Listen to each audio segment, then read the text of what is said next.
They say every house has a story. Some are stories of family, love, and laughter, but others are stories that should never be told. Stories that whisper through the cracks in the walls. Stories that bleed through locked doors. Tonight, you'll hear one of them. This is the tale of the Silent Room, a chilling, true horror that investigators still refuse to explain. In the fall of 1994, a young couple, Daniel and Rebecca Miller, thought they had found their dream home. It was a small, countryside house in Ohio, old but affordable. They were newlyweds with little money, and the price seemed almost too good to be true. It was. The house creaked and groaned with every step. The air smelled faintly of mildew, and the basement always felt colder than the rest of the house. But nothing seemed too unusual at first. That was until Daniel discovered the door. Behind dusty shelves in the basement was a wooden door, sealed shut with thick, rusted chains. It looked older than the rest of the house. And most disturbing of all, the blueprints had no record of it. When Rebecca asked the realtor, his face went pale. He insisted there was no such room, but Daniel had seen it with his own eyes. For weeks they tried to forget about it. But the house didn't let them. Every night at the same exact time, 2:33 a.m., they heard it. Knock, knock, knock, slow, rhythmic, always from behind the chained door. At first, Daniel told himself it was just the house settling. But soon the knocks grew louder, clearer. Sometimes when he pressed his ear against the door, he swore he could hear something else.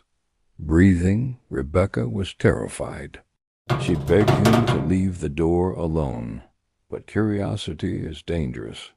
And one stormy night, Daniel finally gave in. Thunder shook the house, and the sound of rain pounded on the roof. He grabbed a crowbar and smashed the lock. The chains hit the floor with a metallic crash. The door groaned as it slowly swung open. The smell was overwhelming. Rot, damp earth, something old, something wrong.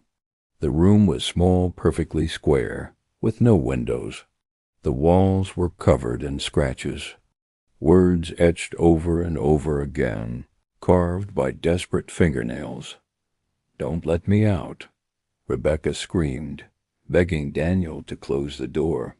But he stepped inside, and that's when he saw it. In the farthest corner of the room, fresh scratches, still damp with blood. Daniel couldn't resist. The couple sealed the door again and ran upstairs.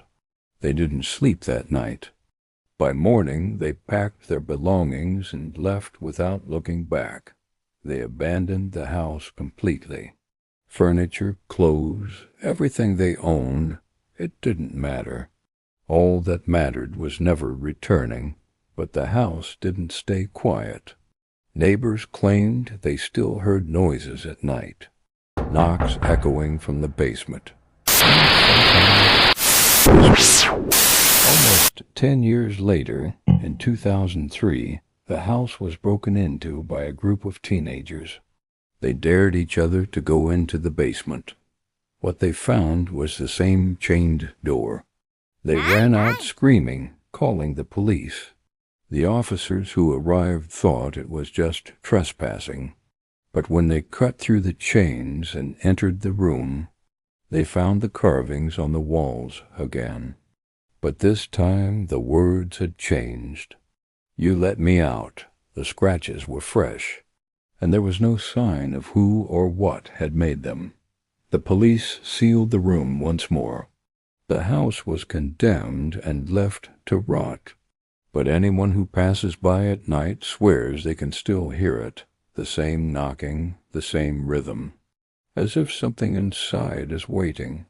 Some believe it was never a room at all, but a prison. A prison holding something that should never walk free, and that prison may not be empty anymore. So I'll leave you with one final question.